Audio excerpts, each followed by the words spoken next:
Hello, welcome to um, Unicorn Princess Tarot. So, ito yung ating collective love reading. Bali, collective to. Wala tayong specific zodiac sign. Ang importante yung reading. Kung makarelate ka, makaresonate ka, maaaring ang reading na ito ay para sa'yo. Pero kung hindi, wag natin ipilit. May mga next readings pa naman tayo. Again, this is for collectives. Kapalaran sa pag-ibig. Let's start your reading. Personal reading, Jing Tarot Reader. If you want palm reading, pwede ka magpa-palm reading sa akin kung mag-a-avail ka ng ating mga crystal bracelet na available doon sa aking shop. TikTok shop, check mo na lang, okay? So, this is for the sign of collectives pala to, no? Walang sign. So, anyway, we do have here the world. Hindi ko to kunin, masyadong marami. Kunin ko lang tong nakahiwalay. The Empress.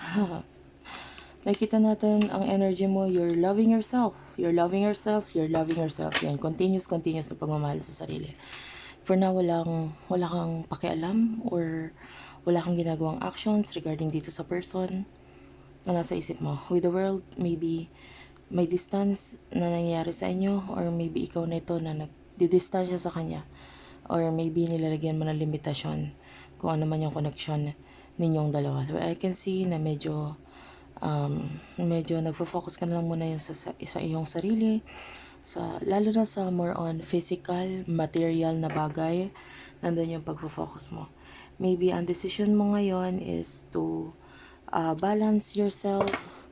I don't know, maybe may kinalaman nyo sa diet or sa paggastos. Maybe more on material, guys. More on material. And, kunin natin yung energy ng person na kakonect mo pagdating sa love.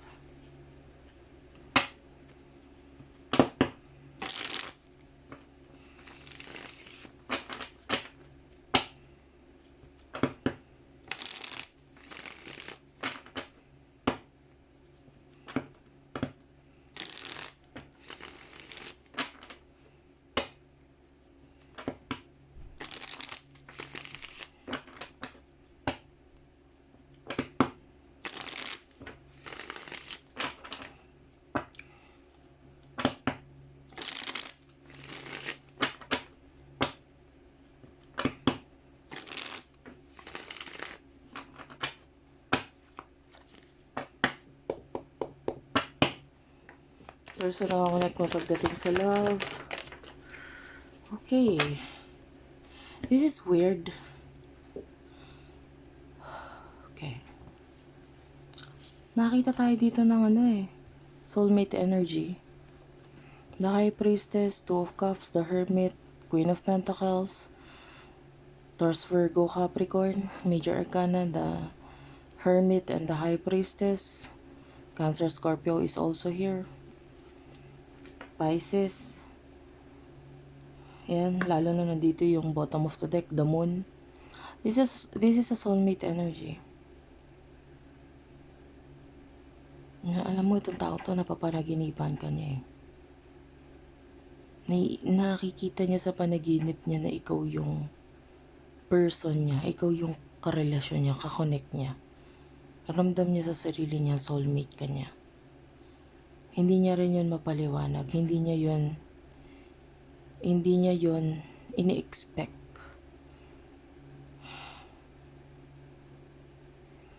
This might be a very spiritual person.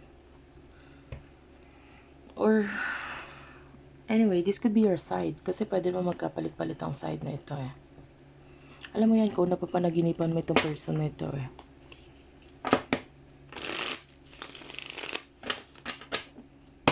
Ano yung mga nasa isip at emotion mo para sa kanya?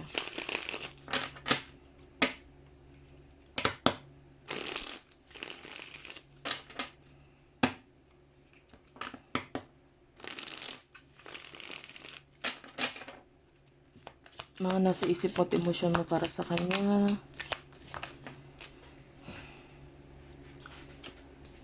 Seven of Pentacles, Eight of Wands, and the Emperor.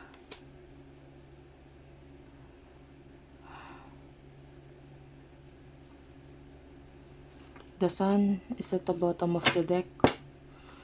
Masaya ka naman sa ngayon ha. Nakikita natin, masaya ka naman na. And with the Emperor, nakikita natin, man mo yung sarili mo. Yun lang muna sa ngayon. I don't see na may pakialam ka pa dito sa person na ito. Na aalala, naiisip na may time na gusto mong makakonect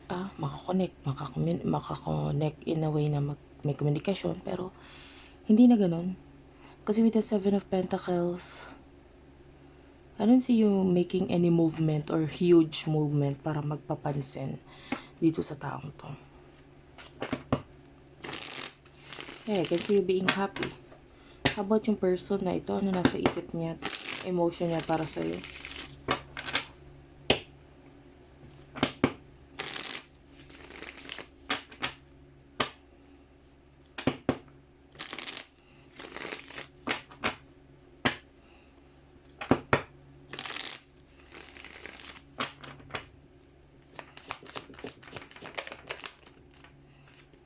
You do have here the King of Wands, the Tower, the Five of Wands, Nine of Cups, and to the Lovers. So feeling niya nag-end na yung sa inyo completely for whatever reason. So feeling niya soulmate ka niya, twin flame ka niya, pero parang nag-end na yun sa atin eh. This person is broken hearted with the Ten of Swords. Sobrang nasasaktan siya.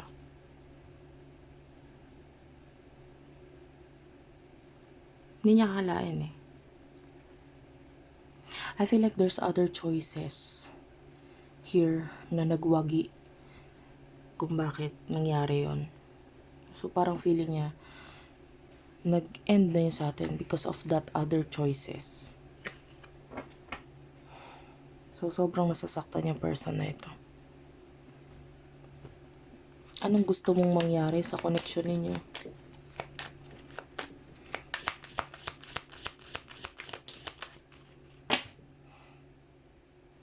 Nine of Wands is here at the bottom of the deck. Ace of Wands and the Queen of Coins. You're focusing on new beginnings na may kinalaman sa pera, career. Yun ang gusto kong mangyari. Mag-focus sa new beginning na ito. And yung person mo naman na gusto niya mangyari sa inyo, sa connection ninyo. Page of Swords. Six of Pentacles. Ace of Wands is at the bottom of the deck.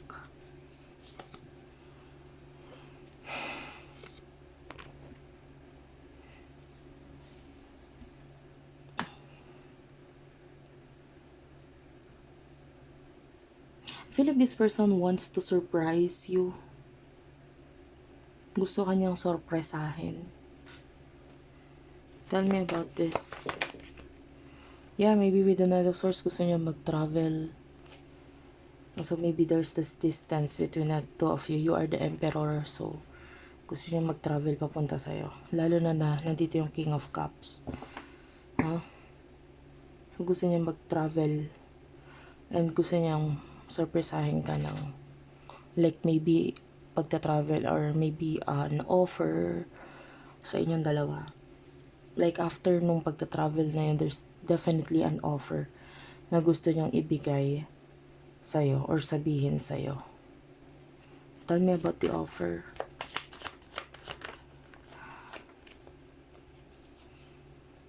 Seven of Cups, Four of Swords. Hindi pa clear eh. Iniisip niya pa lang. Like, maybe may mga ano na siya. Dreams.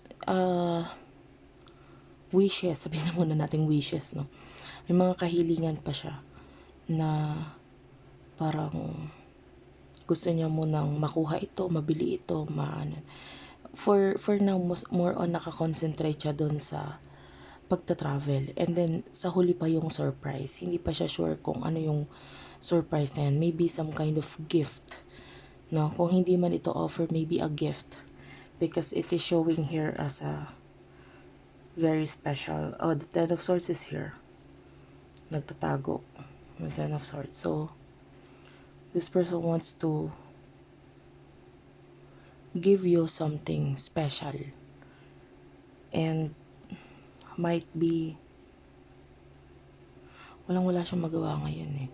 Also, the gift, gusto niyang gawing special pero hindi niya magawang special sa ngayon. Maybe, yeah, this person wants to offer you something. Pero hindi niya rin maibigay pa itong offer na ito. So, for now, yan yung gusto niya. Gusto niya mag-surprise sa'yo.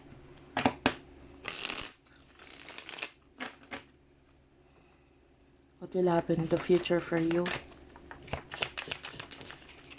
The devil is here. Six of Wands, Five of Cups. What's with the Five of Cups? King of Coins. Taurus, Virgo, Capricorn. Oh, meron pa. Ten of Swords.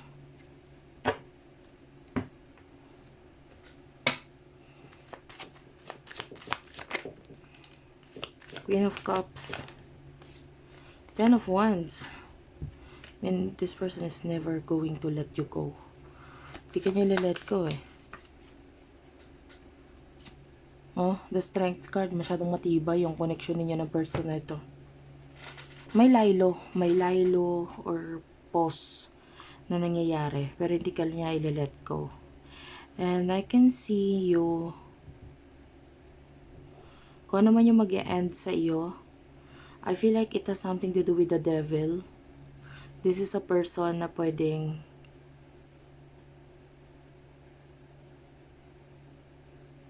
parang medyo weird yung ano no, yung lumabas na card. I just noticed. Kasi parang nag-mix yata siya. But anyway, re-read ko pa rin siya ng ganun. Because this could be a message for you. Parang naghalo siya eh. Kasi itong ganitong klaseng card is supposed to be sa person na ito. Sa person mo. But anyway, lumabas siya dito. So might be there's a message here. So babasahin natin.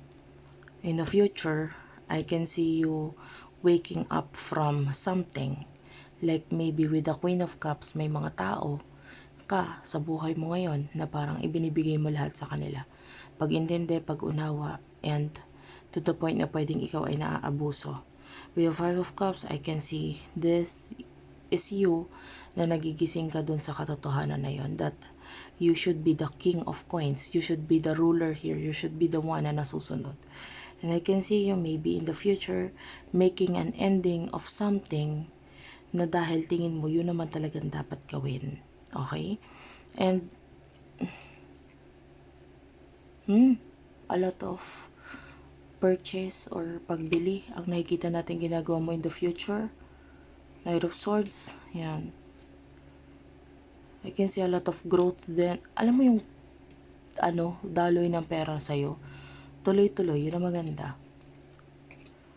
Yeah, the Tower is here. So I told you there's some kind of ending. The Chariot, pwedeng may mga aalis or mawawala. Pero, like, nakikita naman natin na hinahayaan mo with the Six of Swords kasi feeling mo yun naman yung tama.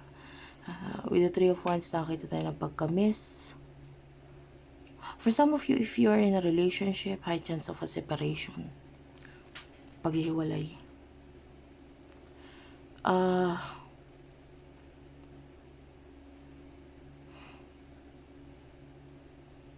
Pagdating sa person na ito, sabi ko sa'yo, this person will not let you go eh.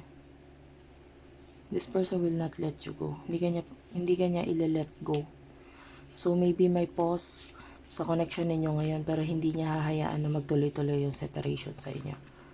This person, isusurpresa ka na lang niya. Okay? Nasa isip niya na yun ngayon. Thank you for watching. I love you all and bye-bye.